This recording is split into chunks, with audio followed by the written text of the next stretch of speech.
Hello, young people. Brother Ronnie here. And Shabbat Shalom. Shabbat Shalom. Peaceful Sabbath. And welcome back for another edition of the Bible. We told you we're going to go from Genesis all the way to the end of the Bible. And last week we looked at Genesis chapter 1 through 4. Today we're going to look at Genesis chapter 5 through 11. Well, we're going to go all the way from Noah to Nimrod. We're going to show you those two people today. But guys, but let's go ahead and get started. So glad you guys decided to join us today to listen to the Most High's word. So here we go. We're going to get rid of me and we're going to put in the Most High's word. Okay, so here we go, guys. Let me make this a little bigger. I think I want to make that full screen. All right, so we're going to start with Noah. This is Genesis chapter 5 through 11. So let's get started. Look at those pictures. And again, if you want to get this, you can go to Kingstone Comics. But we're going to quickly review a little bit about last week. So when the Most High created man, he made him in his likeness, his own image. They were created male and female. The Most High blessed them and called them man. After he had lived 130 years, this man Adam had a son in his own likeness, and he named himself. And just a quick thought, the word man, the word Adam in Hebrew is the word for man. Man equals Adam, Adam equals man. But after he had lived 130 years, Adam had a son in his own likeness, and he called his name Seth. Now you may be wondering, wait a minute, I thought that Abel and Cain were his sons. Well, remember that Cain slew Abel, killed Abel, and so the Most High gave him another son to replace Abel, the righteous son. So Adam also, he had what? Other sons and daughters. Seth, Adam's new son, became the father of Enosh. Enosh became the father of Canaan. Canaan became the father of Mahalalel. Mahalalel became the father of Jared. Jared became the father of Enoch. Enoch became the father of Methuselah. Enoch, he pleased the Most High. How do you please the Most High? By believing in him and obeying him. No, so Enoch, he pleased the Most High and walked with him, meaning he did everything he asked him to do. And the Most High brought him and took him, and he took him and brought him to heaven. Methuselah became the father of Lamech. Lamech had a son named Noah, who we're going to talk about today. Lamech said, he will comfort us in the painful toil of our hands caused by the ground the Lord has cursed. Remember, why did the Most High curse the ground? Why did he curse the ground? Because Adam and his wife ate from the tree of the knowledge of good and evil, which he commanded them not to eat. So, but the Most High cursed it. Noah became the father of Shem, Ham, and Japheth. Those are Noah's three sons. Noah means comfort. Comfort. Boys and girls, if you're going through anything in your life and you need comfort, you're facing sad times in your life, you're facing obstacles at school, turn to the Most High, his son Yeshua, and they will comfort you. His Holy Spirit will comfort you. No matter what you're going through. When you feel like you're alone, the Most High will be your comfort. Say, I don't have a lot of friends. Well, sometimes people who we think are our friends are not our friends. Our friends would never tell us to do anything evil or wicked or something that is bad. We only do good. And if your friends are having you do that, be alone and have comfort in the Most High. In your most hard times in your life, you can always count on him. And where do you find him? You can find him directly in this word. The word Noah means comfort. So here we go. So man began to increase in numbers on the earth.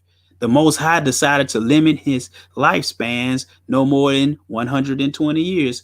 Wait a minute, I gotta correct that. Even though it's in this comic book, I have to correct it. He did not take their life down to 120 years. Because if he took everybody's life down to 120 years, we should, from this point on, we should see no one being older than 120 years. So what's going on? Because Sarah, she was 127 years old. What? Jacob was 147 years old. You can go back in Genesis chapter 23 to look at how old Sarah was. You can go look in the book of Jasher. Uh, you can go look in the book of Jasher. I believe Jasher. When you said, what is Jasher?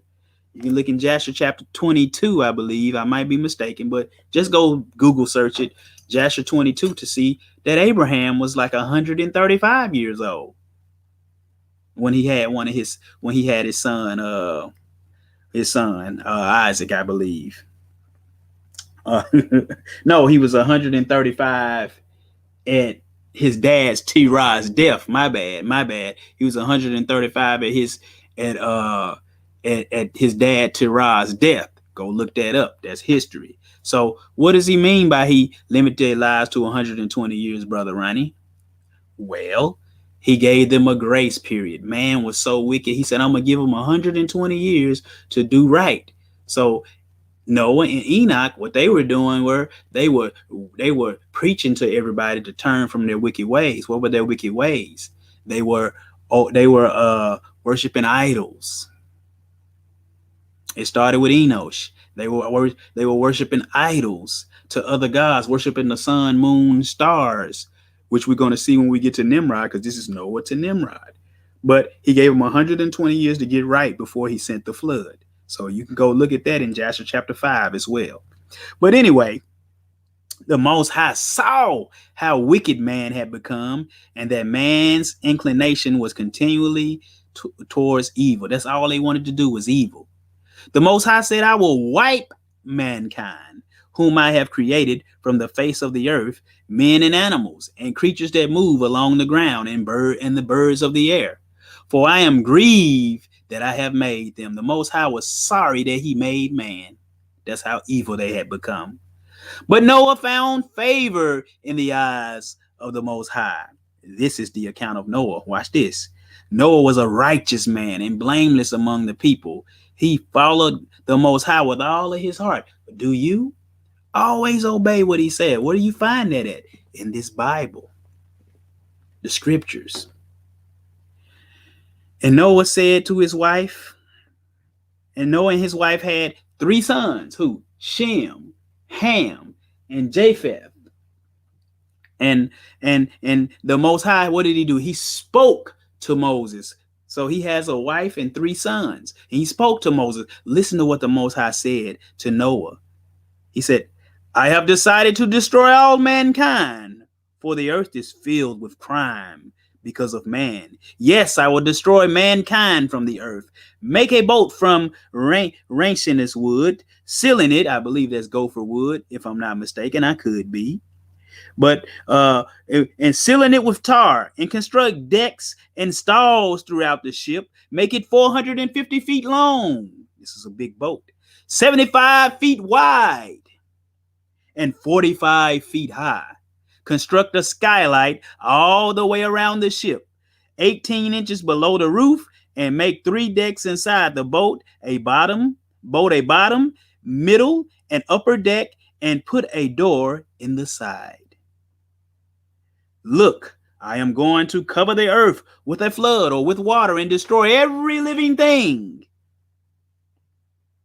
Which there is what? In which there is the what? Which is the breath of life, all will die. But I promise to keep you safe in the ship. You with your wife and your sons and their wives. So 8 people get on the boat. So a little time passed, and the Most High instructed Noah, bring a pair of every animal, a male and a female, into the boat with you to keep them alive through the flood. Bring a pair of each kind of bird and animal and reptile. Store away in the boat all the food they and you will eat. Noah did everything the Most High commanded him. Then the Most High instructed them to go into the ark. Now, I know you see these pictures where it's two kinds of every animals. You see two kinds. No, that is not correct. That is not correct. Because at the bottom in that little blue box right there, they got it so small you can barely see it. But we're going to read it. We're going to show you how they went in. This is from Genesis 7:2-3. Take with you 7 pairs of every kind of clean animal, a male and his females, and 1 pair of every kind of unclean animal, a male and its mate, and also 7 pairs of every kind of bird, male and female, to keep their various kinds alive throughout the earth. So this is what it really was. Of all the clean animals, like a sheep or a goat, there were 14 of them going into the boat. Unclean animals, there were only 2 of them going into the boat. So, brothers and sisters, boys and girls, young people, always read the Bible for yourself. So watch this. Let's see. They're going to go into the boat. And on that day, all the springs of the great deep burst forth, and the floodgate of the heavens were open, or the windows of heaven were open. Remember, because we told you there was water above and the earth beneath. And what separated them was the sky. The Most High put the sky there, or the firmament, or the on below he put the dry ground to separate the great deeps. We got a great deep below and a great deep above the skies. But let's keep it moving. So, and rain fell on the earth 40 days and 40 nights. For 40 days the roaring floods prevailed, covering the ground and lifting the boat high above the earth. As the water rose higher and higher above the ground, the boat floated safely upon it, until finally the water covered all the high mountain under the whole heaven, standing 22 feet and more above the highest peaks. And all living things upon the earth perished. That means they died. Birds, domestic and wild animals, reptiles, and all mankind, everything that breathed and lived upon dry land, they died. Every living thing on the face of the earth was wiped out. Only Noah was left, and those with him in the ark. The waters flooded the earth for 150 days. But the Most High remembered Noah. When you are righteous, when you do what he says, when you follow the Bible, when you follow his commandments, brothers and sisters, boys and girls, young people, he will remember you in all times of trouble. But the Most High remembered Noah and all that were with him in the ark. And he sent a wind over the earth, and the waters receded. So the thundering and waters gushing, that stopped, and the waters receded or started to go down. The ark was aground for over 100 days when Noah sent out a raven. So they want to make sure that it's okay before they get out. And so one of his sons, this is added, this is not in the Bible. Why did you do that, Father? Or why did you let that let him go? Why you let that raven go out? From the heights, the raven should be able to find dry land. If he comes back, we'll know that the waters haven't. No, Father, he said, I meant, why did you send one of the ravens? We only have 2 of them. And if something happens to that one, what? What is he saying? That we won't be able to make it survive, because you need a male and a female to produce more ravens. You need males and females to produce more people, male and female pigs to produce more pigs, male and female fish to make more fish. It's male and female, boys and girls. So Noah said, next time I will send a dove. We have 7 of them. A week later, why bother, Father? He said, you have sent a raven last week and that didn't reveal anything. Why didn't the raven come back? Because they're scavengers. It probably was some floating dead things, and the raven just probably rested on one of those. But watch this. Yes, but I am curious. I want to know what things are outside, but I dare not risk opening the door. Another week passes. Do you think this will be the time, Father? One of these days it will be, I know that. He said, I know one day. He let him out, but the dove kept coming back. The raven didn't come back, but the dove eventually came back. Look, there it is. It returns. Yes, Father, it does. But look, it carries something in its beak. An olive leaf. An olive leaf. Noah waited another week, and then today I have a feeling that this dove will not return. So if the dove doesn't return, that means it's safe to go out. That bird has found a place to rest. I know it. We still have a long wait, I think, before we will have dry enough ground for us and the animals, but no matter how long we wait, now it won't be as long as we waited for the ark to be completed, Father.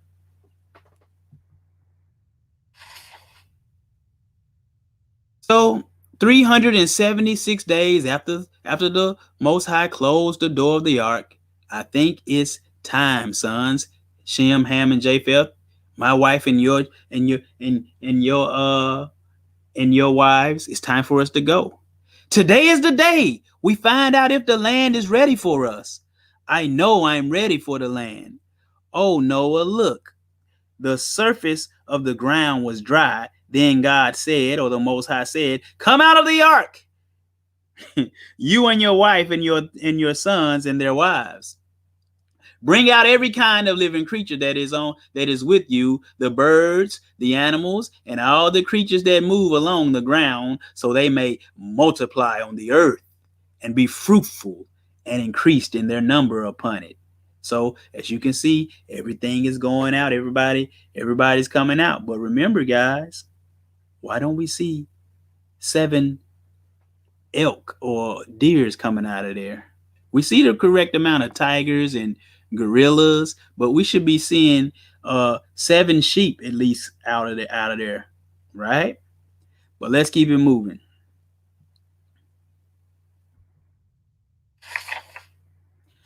Oh, Noah says, sons, gather one of each of the clean animals. Why, Father? They will be offered to our God as a sacrifice. And here they are. He said, now a fire, a dove, Father. So what did they do? They burnt a sacrifice to the Most High. That's how they worship the Most High. Today, you and I, we are sacrifices, but we're living sacrifices. We don't die literally. We die, we die to the lust of our flesh. So things that we like to do that's bad, we die to that. Meaning we don't do those things, and we do what is right, and that's a sacrifice to the Most High. But watch this. Watch what the Most High tell them. He said, be fruitful and multiply, or increase in the number and fill the earth. The same thing he told Adam. The fear of the dread of you shall be upon all the beasts of the earth and all the birds of the air, upon every creature that moves along the ground, and upon all the fish of the sea. They are given into your hands. Animals are subject to us. Everything that lives and moves will be food for you. That is not so. That is not so. That word remez, we can't get into it right now, but remez, Noah did not eat any unclean thing, because the Most High, Noah and his family knew about clean and unclean, because we already saw the Most High told him what? What the Most High tell him? The Most High told him, bring in 7 of clean and 2 of uncleans. So they let you know he knew that. But a further study on the word remez, one day when you get older, you will know about that. And for you, your lifeblood, I will surely demand an accounting. I will demand an accounting from every animal. And from each man, too, I will demand an account for the life of his fellow man. What does that mean? What does that mean? You take care of one another. You look after one another. You treat everybody right. It says, whoever sheds the blood of man or murders, by man shall his blood be shed, for in the image of the Most High has the Most High made man. As for you, be fruitful and increase in number and multiply on the earth and increase it. Multiply, make the people plenteous again. It's now 8. I want you to multiply and make it more. Here we go. The Most High is going to make a covenant with Noah. He said, I have set my rainbow in the clouds, and it will be the sign of the covenant between me and the earth. Whenever I bring clouds over the earth and the rainbow appears in the clouds, I will remember my covenant between me and you and all living creatures of every kind. Never again will the waters become a flood to destroy all life. Whenever the rainbow appears in the clouds, I will see it and remember the everlasting covenant between the Most High and all living creatures of every kind on the earth. When the Most High makes a covenant, young people, he never ever breaks it. Today, we still see rainbows in the sky. That lets you know his covenant is everlasting. None of his covenants ever are broken. They last. Noah and his family set to work, working the earth, building houses, tending to the beast, beginning their new life. Feels good to build something that will be finished in a day or two for a change, huh, brothers? Feels so good to build something that doesn't require climbing 40-foot tall scaffolding. If you think about it, though it were building this tent for the same reason we built the ark, to stay dry. But watch this. Noah, what did he do? He planted a vineyard, a place with grapes. And with them grapes, they make what? Wine. Drinking the wine, Noah became drunk. The Bible commands us not to be drunkards, boys and girls. Don't do drugs. Don't do cigarettes. Don't drink beer. Leave that stuff to drunkards. You leave it alone. If all of your friends want to smoke, do drugs, and get drunk, you be different. You be set apart. You do what's right. But drinking the wine, Noah became drunk. Good, sweet. Father, this is his son. Ham. Father, mother wonders if you would. Oh, Father, I was hoping those birds. So Ham saw his dad's nakedness. You shouldn't do that. I was hoping those birds would stay around here. They looked like they had meat, but they left with all the other animals. Ham, what's wrong? Watch what Ham says. He said, ask Father what's wrong. The vineyard that he planted has yielded his crop, and apparently our father is drunk on it. Now he lies in his tent naked as the day as he was born. See for yourself. But watch this. So they all go and see. Watch this. I can't help thinking, brother, how after Adam and Eve sinned, the first realization that they had was they were naked. Many sinners are gone, brother, but not sin itself, we still live. But fathers, he was one righteous man of the generation, the chosen one to preserve humanity from wickedness that grieved the Most High. Do not look at him, Japheth. We don't need to see his shame. What happened? What happened? Why is Shem's cloak on me? Noah, you got drunk. You passed out and were naked. Your sons could see you. Ham did see you and left you in disgust, but your other two sons took the time to cover you. Ham. This is the kid-friendly version. When you get older, you'll realize what really happened. We won't get into that. Ham, a curse on Canaan for leaving me exposed. May God, the Most High, bless Shem and Japheth for coming to my aid. May Ham be the lowest of the low. May the Most High exalt the other two. So here we go. So Noah, because his son uncovered his nakedness, you don't want to be looking at none of your brothers and sisters or your mom and your dad. You don't want to do that. That's wicked to the Most High. But Noah, Ham, did not put the wineskin. Noah, Ham did not put the wineskin in your hand. Ham did not make you drunk until you didn't know what you were doing. Ham did not disrobe you. After all, we went through already. My own son and I have made wrong choices. That's added to that's not what the Bible says. You can get your parents to take you to what the Bible really says. He cursed Ham for uncovering his nakedness. These conversations didn't happen. So, and Noah's family grew. His sons had sons of their own. Father, it's a boy. We're going to name him Aram. My wife is fine. The women are attending to her, but I want to see your grandson, Aram. This is one of Noah's grandsons. A wicked generation is gone, but our wickedness is not. We have a covenant with the Most High that he will not again cleanse the earth with a flood. I wonder what covenant will the Most High make with the future generations to cleanse their sins. Yeshua. He's going to cleanse everybody's sins that obeys him with his son, Yeshua, also known as Jesus. And from these families, the clans and the nations of the world spread over the earth after the flood. So from Shem, Ham, and Japheth, and Noah came all of the rest of the people in the world. So now we're going to get to Noah, to this other fella named Nimrod. Now, after the flood, Noah lived another 350 years. That lets you know that the Most High did not cut man's time down to 120. It was a grace period to get right before he sent the flood. Because Noah shouldn't be living another 350 years if he cut man's life down to 120, right? The first in the pre-flood environment, long lifespans were normal for at least two possible reasons. First, humans were close to perfect genetic perfection.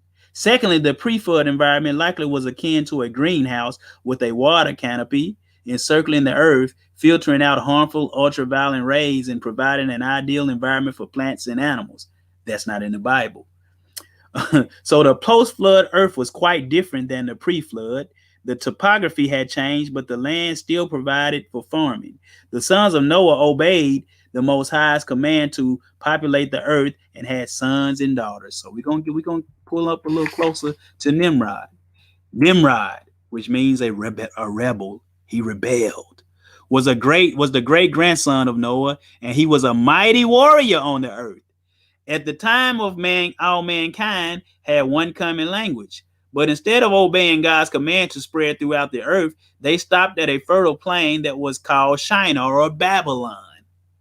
Let us build a city with a tower that reaches to the heavens. We will make a name for ourselves and not be scattered over the face of the earth. That's what they were saying. The great Nimrod would lead us. No man should ever lead you. The Most High should lead you, young people. Come, let us make bricks and bake them thoroughly to build this great structure, and we will use that tar that is here for mortar. We need no God to rule over us, nor do we need the ancient rules of my great grandfather Noah. Nimrod was a rebeller. All of the holidays that you know now about Christmas, Easter, Valentine's Day, all of them are really worship to Nimrod. Your parents can go over that with you. And Nimrod will rule over us. He will be our ruler and our high priest. He is a god. That's where they got in trouble. You shall have no other gods or no other Elohim before the Most High or besides the Most High. So construction began on this new center of worship. They began to build a great tower to touch heaven itself. So they trying to make a tower to go to heaven to make war with the Most High. But the Most High saw fit. He had another idea. It says, the Most High came down to see both the city and the tower that the men were building. They were trying to build it so high that if you read other accounts in history, that they were trying to go up there and do battle with the Most High. Didn't happen. If, as one people, they have begun to do this, then nothing will be impossible for them. The Most High said we have to stop them. Let us confuse their language so they will not be able to understand each other. That's why we have a whole bunch of languages today, like English, Spanish, Portuguese, Hebrew, um, uh, Latin, all kind of languages in the world because of what Nimrod did. He had all of the world worshiping him. And believe it or not, young people, Christmas, Easter, and other holiday pagan holidays, Halloween, are all to Nimrod. Let us confuse their language so they will not be able to understand one another. Fair. So this is what happened to him. Fair de la place de la por arteres arrigada les toiles. And another said, "What's sagas du idiot? Nu pat se intelligent." They speaking gibberish to one another. So they would say, "Quit speaking that strange tongue. Get out of my sight. What is going on? Don't you understand me?" Those who spoke new languages could only understand each other. As a result, work on the tower stopped and people scattered throughout the earth as the Most High had intended. So, brothers and sisters, young people, boys and girls, be like Noah, which means comfort. He obeyed the Most High. Don't be like Nimrod, which means rebel. Comfort one another. Don't rebel and fight and be a bad person. Obey the Most High and don't obey that serpent that Adam and Eve obeyed. I'll see you next time with more of the Bible. And if you parents, if you want to get this for your children, you can get the greatest story ever told. Find the whole Bible at kingstone.co. See, I have one right here, and I have a 3-volume disc. I mean, 3-volume set over on my other bookshelf. But young people, this is Brother Ronnie signing out, reminding you, keep the Most High's commandments. Obey him. Obey your parents. Don't steal. Don't kill. Don't covet. Don't be jealous and envious of one another. Just respect one another. Don't pick fights. I didn't say don't defend yourself, but don't pick fights. Go to an adult, an elder, and let them know what's going on. Call Brother Ronnie. He'll help you out. But without further ado, I'll see you next time, young people, when we'll be picking it up at Genesis chapter 12.